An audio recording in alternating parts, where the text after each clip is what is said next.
कार्याध्यक्ष नरेंद्र राणे, युवकांचे अध्यक्ष सूरज चव्हाण, माझे सहकारी श्री संजय बोरगे, आमचे मुंबईचे अध्यक्ष पानसरे, आपण सर्वच पत्रकार मित्र, वाहिन्यांचे प्रतिनिधी, आपण सारेजण माझ्या विनंतीला मान देऊन आला त्याच्याबद्दल आपले सर्वांचेच मी सुरुवातीला मनापासून स्वागतही करतो आणि आभारही मानतो. राज्यातल्या 5 टप्प्यातल्या निवडणुका या 20 तारखेला संपल्या. राज्यभरामध्ये 60% किंवा 60%च्या आसपास अनेक ठिकाणी मतदान त्या ठिकाणी झालं. एका बाजूला तीव्र उन्हाळ्याच्या फार झळा त्या ठिकाणी असताना मतदारसुद्धा मतदानासाठी उत्स्फूर्तपणाने त्या ठिकाणी आला. एकंदरीत आपण या लोकसभेच्या निवडणुकीमध्ये पाहिलं की प्रथमच आपल्या राज्यामध्ये निवडणूक होत असताना ही राष्ट्रीय पातळीवरची निवडणूक, राष्ट्रीय प्रश्न, राष्ट्रीय भूमिका मांडण्याचा प्रयत्न महायुतीच्या माध्यमातून त्या ठिकाणी फार मोठ्या प्रमाणावरती सातत्याने केला. माननीय पंतप्रधान महोदय, केंद्रीय नेते, राज्यांतील महायुतीचे नेते ज्या वेळेला प्रचाराच्या निमित्ताने आम्ही सर्व प्रचाराच्या सभा घेत होतो त्यावेळेला ह्या देशाच्या संसदेची निवडणूक आहे, उद्याचं देशाचं भवितव्य ठरवणारी निवडणूक आहे. राष्ट्रीय प्रश्नाच्या बाबतीमध्ये आम्ही सातत्याने त्या ठिकाणी बोलत आलो. परंतु विरोधकांच्याकडनं मात्र अगदी गल्लीबोळातल्या प्रश्नापासून वेगवेगळ्या प्रश्नाच्या बाबतीमध्येच उकल करण्यामध्ये जास्ती भर त्या ठिकाणी ठेवण्यात आला. एकंदरीत निवडणुकीच्या प्रचारामध्ये ज्या पद्धतीने विरोधकांच्याकडनं भाषा वापरण्यात आली, ही भाषा महाराष्ट्राच्या संस्कृतीला, जे महाराष्ट्राच्या संस्कृतीचा एक वैचारिक अधिष्ठान पाया स्वर्गीय चव्हाण साहेबांनी उभा केला, त्याला पूर्णपणाने छेद दिलेली सुद्धा काही वक्तव्य राज्याच्या विरोधी पक्षांच्याकडून नेत्यांपासून ते कार्यकर्त्यांच्यापर्यंत अनुभवाला त्या ठिकाणी मिळाली. पण असं असलं तरीसुद्धा आम्हाला विश्वास आहे की या सगळ्या निवडणुकीमध्ये महायुतीला राज्यभरामध्ये निश्चितच चांगलं यश त्या ठिकाणी मिळेल. लढती चुरशीच्या जरूर होतील, परंतु अंतिम विजय हा महायुतीचाच त्या ठिकाणी राहील. मी सुद्धा पंतप्रधान महोदयांच्या 2 सभांना उपस्थित राहिलो, एक कल्याण आणि मुंबईला शिवाजी पार्कच्या मैदानावरती. ज्या पद्धतीने जनतेचा उत्स्फूर्त प्रतिसाद 14-19ला त्यावेळेला त्यांना मिळत होता, तशाच पैचा प्रतिसाद पंतप्रधानांच्या सभेला जनतेच्या प्रचंड उत्स्फूर्तपणाने आले जनतेच्या उपस्थितीतून त्या ठिकाणी पाहायला मिळत होता. राष्ट्रवादी काँग्रेस पक्ष म्हणून आम्हीसुद्धा या संबंध निवडणुकीच्या प्रक्रियेमध्ये पक्षांनी वेगवेगळ्या मतदारसंघामध्ये महायुतीच्या उमेदवारांच्या दृष्टिकोनातून आपापल्या परीने त्या ठिकाणी काम करण्याचा निश्चितपणाने प्रयत्न झाला. सारेजण 4 तारखेच्या निवडणुकीच्या निकालाकडे प्रत्येकाचं लक्ष आहे. देशात काय होणार, राज्यात काय होणार, राज्यामध्ये मग विदर्भ, मराठवाडा, उत्तर महाराष्ट्र, पश्चिम महाराष्ट्र, मुंबईसह कोकण इथे काय होणार. अंजनी लॉन्स मंगल कार्यालय, कोंडवे धावडे, पुणे. पार्किंग, जेवणाचा स्वतंत्र हॉल आणि वधूवरांच्या सुसज्ज खोल्यांसह बजेटमध्ये असलेले एकमेव खात्रीशीर मंगल कार्यालय. प्रत्येक मतदारसंघामध्ये त्या विधानसभा मतदारसंघात काय काय होणार अशा सगळ्या चर्चा पारावरती, गल्लीत, चौकात त्या ठिकाणी होत असतात. परंतु एकंदरीत जनतेचा कौल हा महायुतीच्या माध्यमातून निश्चितपणाने मिळेल असा विश्वास या ठिकाणी वाटतो. परवा 27 तारखेला महाराष्ट्र प्रदेश राष्ट्रवादी काँग्रेस पक्षाची एक महत्त्वाची बैठक मरीन लाईन्सच्या आपल्या MCAच्या गरवारे क्लब त्या ठिकाणी आम्ही आयोजित केलेली आहे. राष्ट्रीय नेते अजितदादा, कार्याध्यक्ष प्रफुल्लभाई पटेल, आमचे नेते भुजबळ साहेब, मंत्रिमंडळातील सर्व सहकारी, सर्व विधानसभा सदस्य, विधान परिषद सदस्य, पक्षाचे लोकसभेचे सर्व उमेदवार, सर्व फ्रंटल ऑर्गनायझेशनचे प्रमुख, मुंबईचे पदाधिकारी, सर्व जिल्हाध्यक्ष यांची एक महत्त्वपूर्ण बैठक आम्ही त्या ठिकाणी बोलवलेली आहे. थोडाफार आढावा मधल्या कालावधीमध्ये मी ज्या जागांवरती राष्ट्रवादी काँग्रेस पक्षाने निवडणूक लढली त्यामध्ये बारामती, शिरूर, रायगड, धाराशिव आणि परभणी जी जागा राष्ट्रवादी काँग्रेस पक्षाला मिळाली होती, परंतु आम्ही आमच्या इतर पक्षाला रासपाला दिली होती, तिथल्याही पदाधिकाऱ्यांची एक बैठक घेतलेली होती. संबंध निवडणुकीचा आढावासुद्धा घेतलेला होता. त्यानंतर मग मावळ, पुणे, दिंडोरी, नाशिक, कल्याण, मुंबईमधील काही मतदारसंघ, पालघर अशा वेगवेगळ्या लोकसभा मतदारसंघामध्ये मी स्वतः त्या ठिकाणी गेलो आणि एकंदरीत राष्ट्रवादी काँग्रेस पक्षाचे प्रमुख नेते, कार्यकर्ते, महायुतीचे उमेदवार किंवा त्यांचे सर्व पदाधिकारी यांच्याकडे एक समन्वय करत प्रचाराच्या दृष्टिकोनातून अधिक बळकट कसं करता येईल याचा प्रयत्न त्या ठिकाणी केला. परवाची बैठक ही आमची आढाव्याची बैठक जरी असली तरी आता आम्ही एक स्पष्टपणाचं धोरण ठरवलेलं आहे किंवा निर्णय घेतलेला आहे की एकच लक्ष विधानसभा क्षेत्र हे सूत्र लक्षामध्ये ठेवत अगदी 4 तारखेच्या निकालाची फारशी वाट न बघता राज्यभरामध्ये पुन्हा एकदा संघटन उभं आहेच, अधिक मजबूत करणं, गतिमान करणं, विधानसभा क्षेत्रनिहाय, जिल्हानिहायसुद्धा आढावा घेत असतानाच अधिक मजबूतीकरणाच्या दृष्टिकोनातून काही पावलं त्या ठिकाणी उचलणं, या साऱ्या काही गोष्टीवरती लक्ष केंद्रित करण्याच्या दृष्टिकोनातून विविध काही कार्यक्रम संघटनेच्या माध्यमातून त्या ठिकाणी दिले जाणार आहेत. 10 तारखेला वर्धापन दिन आहे, त्यामुळे वर्धापन दिनाच्या दृष्टिकोनातून सुद्धा मुंबई, दिल्ली या दोन्ही ठिकाणी वर्धापन दिन करण्याच्या दृष्टिकोनातून आमचं नियोजन आहे. परवाच्या कोर ग्रुपच्या बैठकीमध्ये हे दिल्लीमध्ये आणि मुंबईमध्ये या 10 जूनचा वर्धापन दिन कशा पद्धतीने करता येईल या दृष्टिकोनातून सुद्धा चर्चा वरिष्ठ नेते मंडळींच्या बसून त्या ठिकाणी आम्ही करणार आहोत. परवाच्या सभेमध्ये जसे सर्व नेते उपस्थित राहणार आहेत तसं मी नक्कीच आज या ठिकाणी आपल्यामार्फत सांगू इच्छितो आहे की महाराष्ट्र आणि महाराष्ट्रातील बाहेरचे अनेक सहकाऱ्यांचा राष्ट्रवादी काँग्रेस पक्षामधला प्रवेश हा सुद्धा अत्यंत महत्त्वाचा. Soham developers, we build for future. Shitole crystal, Shitole heights आणि शितोळे पार्क असे 1 ते 3 बेडरूम्सचे वारजे कर्वेनगर भागातील स्मार्ट होम्स, जिथे तुमचे भविष्य होईल सुरक्षित. राज्याच्या, देशाच्या, पक्षाच्या राजकारणाला कलाटणी देणारा त्या ठिकाणी आहे, तो होणार आहे. एवढंच आपल्या या बैठकीच्या मार्फत मी या ठिकाणी सूचित करू इच्छितो आहे.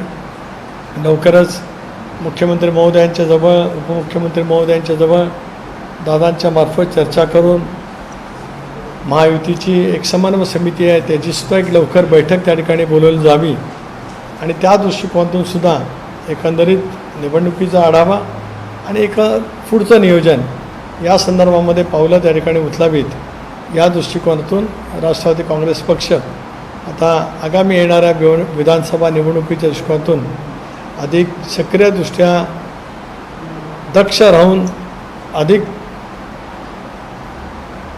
ग्रामस्तरापासून ते राज्य पातळीवरती वेगवेगळ्या स्तरावरती काम करण्याच्या दृष्टीकोनातून आम्ही नियोजन त्या ठिकाणी करणार आहोत. मला विश्वास आहे की परवाच्या पक्षप्रवेशाच्या नंतर राज्यभरात, देशभरामध्ये पक्षाची ताकद अधिक उत्तम पद्धतीने वाढली जात असताना त्याचासुद्धा एक चांगला परिणाम आगामी येणाऱ्या निवडणुकीच्या दृष्टिकोनातून सुद्धा त्या ठिकाणी होऊ शकतो आहे. मी पुन्हा एकदा महाराष्ट्रातील जनतेचे आपल्यामार्फत अतिशय मनापासून आभार मानतो.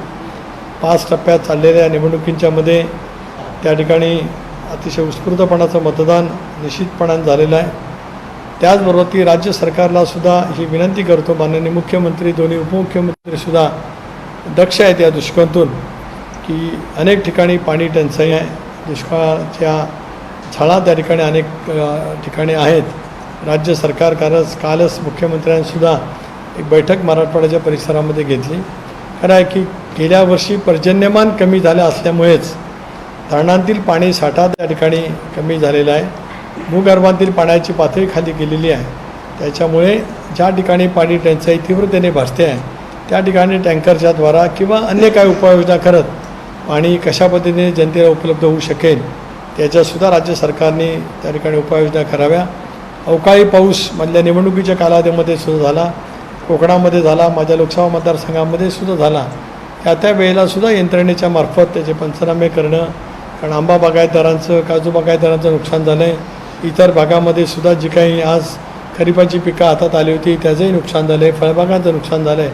तर त्याही दृष्टिकोनातून राज्य सरकारने निवडणुकीची आचारसंहिता चालू आहे, परंतु नैसर्गिक आपत्तीच्या कालावधीमध्ये आचारसंहितेची शिथिलता त्या ठिकाणी मिळू शकत असते. त्या दृष्टिकोनातून सुद्धा सरकारच्या माध्यमातून ताबडतोब उपाययोजना व्हाव्यात अशी सुद्धा विनंती यामार्फत या ठिकाणी मी करतो आहे. मला आज पत्रकार परिषदेच्या मार्फत आपल्याला जे काही सूचित करायचं होतं ते मी केलेलं आहे. आपल्याला काय विचार असेल तर आपण मोकळेपणाने विचारावं अशी आपल्याला विनंती आहे.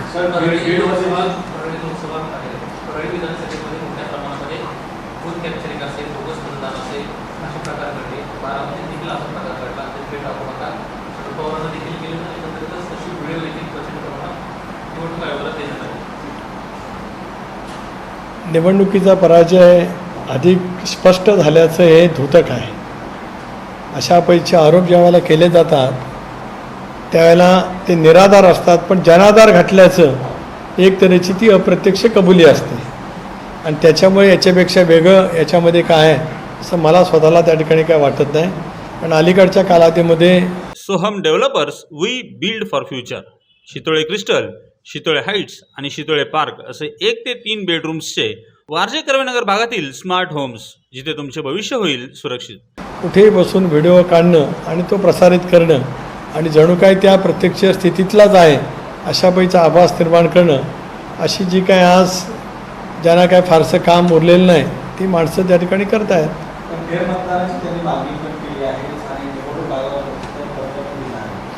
ठीक आहे, तो त्यांना अधिकार आहे लोकशाहीमध्ये, त्यांनी मागणी जरूर करावी. मला एक आश्चर्य वाटतं की बीडचं मतदान झालं असेल 7 तारखेला आणि फेरमतांची मागणी कधी केली जाते. हास्यास्पद काही गोष्टी दिसतात. म्हणजे लोकशाहीच्या मार्फत निवडणुका होत असताना अनेक वेळेला काही ठिकाणी मी प्रसंग अनुभवलेत. माझ्या 40 वर्ष सार्वजनिक जीवनात झाली, त्याच्यामुळे मी अनेक निवडणुका पाहिल्यात.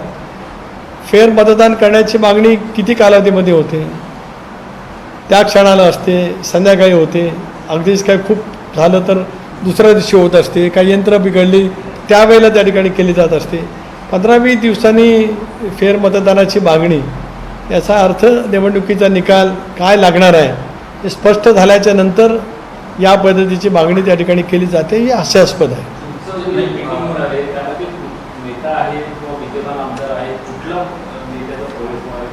27 तारखेला अनुभव मिळेल.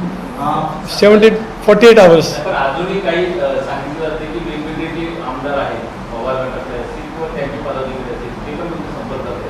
असं आहे की अनेकांचा संपर्क वेगवेगळ्या स्तरावरती त्या ठिकाणी आहे.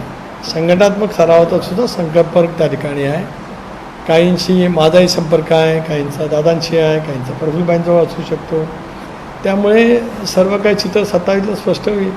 लोकसभा निवडणुकीमध्ये राष्ट्रवादी काँग्रेस सर्व नेते गावागावात जातात, पण आता दुष्काळाची स्थिती आहे, एकही नेता जात नाही. अशी परिस्थिती का नाही? एक असं आहे की आपण जे म्हणताय ते केवळ राष्ट्रवादी काँग्रेस पक्षाचेच नेते किंवा कार्यकर्ते गावोगाव जात होते असं नाही.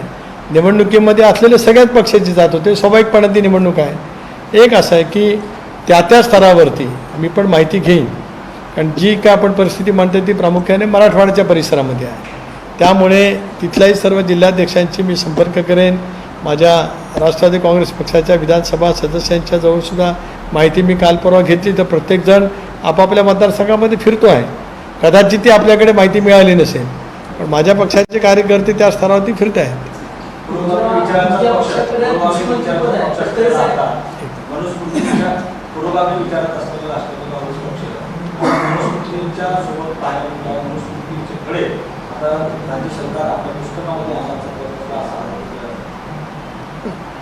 एक असा आहे की हा आरोप किती निराधार आहे. मला असं वाटतं राज्य सरकारने किंवा पाठ्यपुस्तक महामंडळाने त्या संदर्भातला खुलासा त्या ठिकाणी केलेला आहे.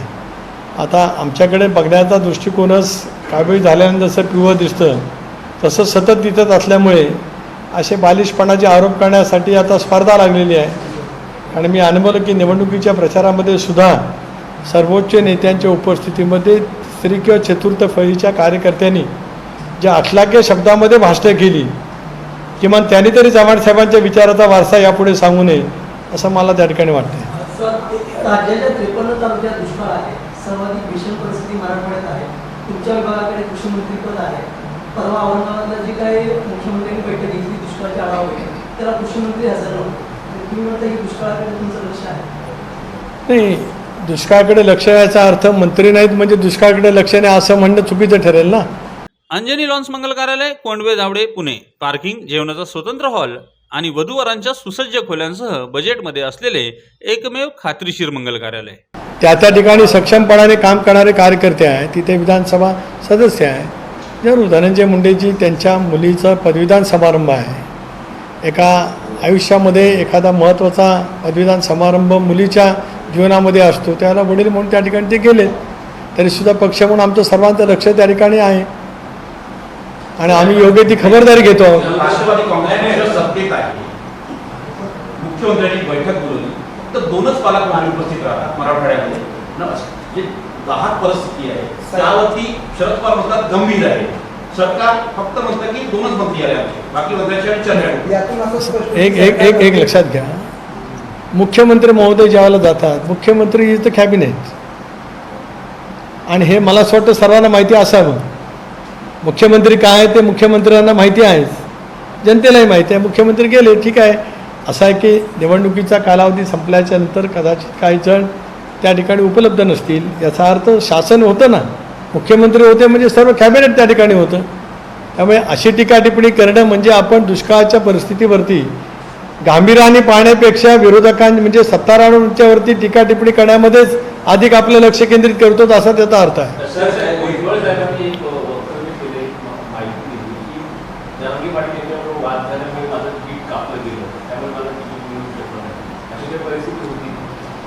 नाही, एक असं आहे की भुजबळ साहेबांनी काय वक्तव्य केले मी पाहिलेलं नाही किंवा माझ्या वाचनात सुद्धा त्या ठिकाणी आले नाही. भुजबळ साहेब आमच्या पक्षाचे वरिष्ठ नेते आहे. खरं आहे की भुजबळ साहेबांनी उमेदवारी करावी असा वरिष्ठ पातळीवरती चर्चा निश्चित त्या ठिकाणी झाली होती.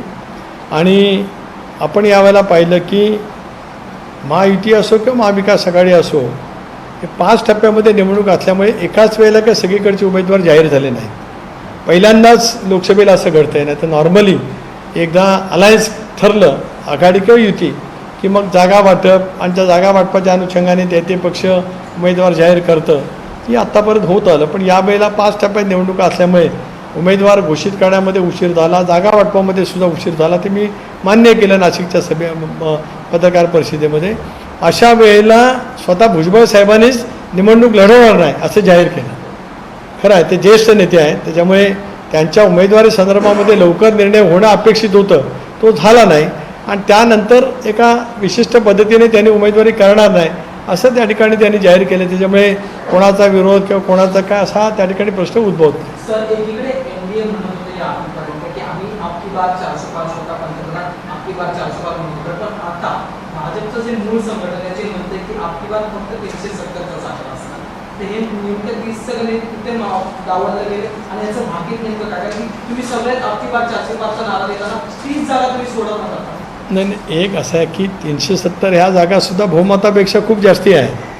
262ला 70ला बहुमत होतं आसपास, 271-72ला. त्यामुळे 370 ह्या जागासुद्धा बहुमताचा आकडा पार करून 1 शतक पुढे पार करते. तो भाग वेगळा आला. शेवटी असं की निवडणुकीमध्ये आपण गोष्टा करत असतो, अपेक्षा असते. आजही आमचा दावा आहे, आम्हाला अजूनही असं वाटतं की 4 तारखेला 400 पार होऊ शकतं. त्यात काय नाकारण्याचं काही कारण नाही. महाराष्ट्रात तुम्हाला किती झालं की पृथ्वीराज चव्हाण म्हणतात की महाविकास वरती जागा मिळतील आणि तुमच्या पक्षाला एकही जागा मिळतील. नाही, खरं आहे. पृथ्वीराज चव्हाणांनी 48-0 सांगायला पाहिजे. त्यांचा इतका गाढा अभ्यास आणि महाराष्ट्रात त्यांची कर्तबगारी. Soham developers, we build for future. Shitole crystal, Shitole heights आणि शितोळे पार्क असे 1 ते 3 बेडरूम्सचे वारजे कर्वेनगर भागातील स्मार्ट होम्स, जिथे तुमचे भविष्य होईल सुरक्षित. इतकी 4 वर्ष महाराष्ट्राने पाहिले की चंद्र सूर्य असेपर्यंत पृथ्वीराज चव्हाणच राज्यात मुख्यमंत्री राहिले पाहिजेत अशी महाराष्ट्रातल्या 13 कोटी जनतेची अपेक्षा आहे. त्यांचा अंदाज खराब त्यांनी का कमी सांगितला मला कळत नाही. कारण कराडमधली कुठली ग्रामपंचायत देऊन आल्या असं सांगितलं असतं तर मी समजू शकलो असतो. मावळ महायुतीला किती तर मी सांगितलं ना आता बऱ्यापैकी चांगलं यश मिळेल. मी काय पृथ्वीराज चव्हाण नाही. मावळमध्ये तुमची महायुती आहे आणि मावळमधल्या उमेदवाराने आरोप केला आहे की राष्ट्रवादी काँग्रेस पक्षाच्या नेत्यांनी आणि कार्यकर्त्यांनी माझ्यासाठी काम केलं नाही, त्यामुळे माझा पराभव होऊ शकतो असा आरोप केला आहे. खरंच राष्ट्रवादी काँग्रेस पक्षाने या ठिकाणी काम केलं नाही. दुसरीकडे एक गोष्ट पाहायला मिळते की त्याच उमेदवाराने पार्थ पवारांचा पराभव केला, त्याच्यामुळे राष्ट्रवादी काँग्रेस पक्ष काम करत नाही. हे त्या ठिकाणी नाही, असं श्रीरंग मारणे असं तुम्ही जे पुढचं वाक्य बोलले ते बोलल्याचं मी ऐकलं नाही. ठीक आहे, त्यांचं एक बाईट मी पाहिला की काम झालं नाही, पण मला असं वाटतं की इथेच दुसऱ्या दिवशी आमदार सुनील शेळके यांनी पत्रकार परिषद घेतली. माझं मतदान 7 तारखेला संपलं. मी 8 तारखेला संध्याकाळीच कर्जत विधानसभा मतदारसंघाची बैठक बोलवली होती. पनवेल उरण या मतदारसंघातील सुद्धा राष्ट्रवादी काँग्रेस पक्षाच्या कार्यकर्त्यांशी माझा संपर्क होता. त्याच्या दुसऱ्या दिवशी मी मावळ, त्यानंतर शिरूर, पुणा लोकसभा मतदारसंघ जिथे मुरलीधर मोहोळ निवडणूक लढवतात तिथलाही सर्वांचा मी आढावा त्या ठिकाणी घेतला होता. त्याच्यामुळे मावळ असेल, पिंपरी असेल, चिंचवड असेल, इथल्या माझ्या सर्व सहकाऱ्यांची सुद्धा बैठक मी स्वतः त्या ठिकाणी घेतली होती. त्यामुळे एकदा हे सगळं आटपल्याच्या नंतर आम्ही सगळे उमेदवारी बसू आणि नेतेही बसू, समजून घेऊ कुठे काय काय घडलं ते. मला तसं वाटत नाही. पण त्यांचा पराभव झाला तर मग कुठे महायुतीमध्ये गेट निर्माण होत असेल. हे जर तरवरती कशाला बोलताय? त्यांचा पराजय होणार असं कोणी सांगितलं आहे? होत नाही, निवडून येणार आहेत. कायदा आणि सुप्रिया सुळेंना असताना कायदा आणि सुव्यवस्था बोलून टीका केली. देवेंद्र फडणवीस सांगतात त्यांचं असं म्हणणं आहे की अंमलबजावणी परवडणारी नाही. नागपूरमध्ये सुद्धा एक ॲक्सिडेंट झाला मोठा, एका मुलाला 2 लोकांना उडवलं, त्यामध्ये असा प्रकार पाहायला मिळाला. सातत्याने खूप प्रश्न निर्माण होत आहेत, कायदा सुव्यवस्थेचा प्रश्न निर्माण होत आहे. एक असं आहे की ज्या घटना पुण्याला किंवा नागपूरला घडल्या त्या अत्यंत दुर्दैवी आहेत, निषेधार्ह आहेत. या संबंध दोषींच्यावरती कडक कारवाई केलीच पाहिजे अशी ठाम मागणी राष्ट्रवादी काँग्रेस पक्षाचा अध्यक्ष म्हणून मी त्या ठिकाणी करतो आहे. परंतु अपघाताच्या घटना घडल्यावर कायदा सुव्यवस्था बिघडली असं म्हणणं म्हणजे हे बारामतीच्या पराजयाची कबुली आहे. पुणे सर एक हिंदी में ब्रीफ करते हैं. 27 तारीख को एनसीसी की बैठक होने वाली है. आप जिक्र कर रहे हैं कि कोई बड़े नेता शामिल होने वाले हैं. बैठक में क्या कुछ मुद्दे होंगे? नहीं, बैठक तो हमने इसके लिए बुलाई है कि लोकसभा का चुनाव हो गया है. राष्ट्रवादी कांग्रेस पार्टी के सब सीनियर नेता, कोर ग्रुप, हमारे सारे मिनिस्टर, विधायक, विधानसभा के हो चाहे विधान परिषद को, जिलाध्यक्ष, फ्रंटल ऑर्गेनाइजेशन के प्रमुख, सबको हमने वहाँ पे निमंत्रित किया है. हम चर्चा करेंगे. हमारा लक्ष्य है विधानसभा, एक ही लक्ष्य विधानसभा क्षेत्र, इस नारा लेकर.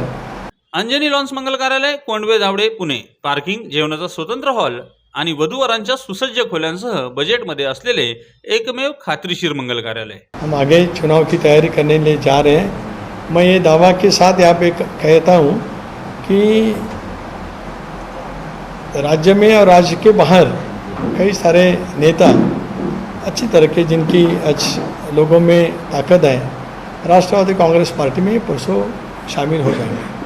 सर, बच्चूकडू म्हणाले की महायुती या देशामध्ये सत्तेचा गैरवापर करत आहे.